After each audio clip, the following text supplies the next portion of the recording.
Khubor ka Batisi TV. Lawan Rashapi da ka Frank Motors. The dark is here to rule.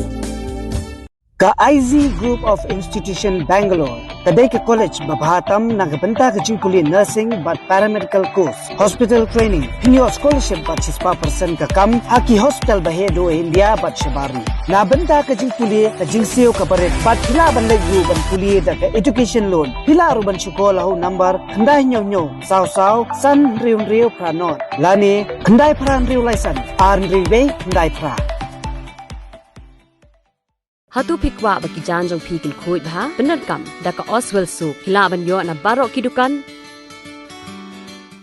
make this into a location where kenang man pensengau thu ik kena skul bat iki samla puli ha kani gajuk menta kumno banyada ya ka mei mariang ka Sorkar Jylla kala thmu bante ya ka Center for Climate Change ha Upper Shillong Hajan ke Elephant Falls ani Kshaid Hati ka badang hap hapo ka jaka jong katrat forest Umentri rang ba ka Jylla konrad kongkal sangma ha ka jing akram ikla pathai kubor Hagan riu trik unai tung arasar arpulai loong ba ka ni ka center ka deiru ha ka juk apor ka museum ba kindan ru ki conference room ban pelong ya ka jingalang ha ka regional level jong ka than shate la mi i ka India banya kran kumno banya da ya ka mariang ba ya ka jingkala jong ka sun beneng and the regions can work so this is going to be in Upper Shillong just next to the Elephant Falls. There's a part of the environment, the department, forest department's land is there.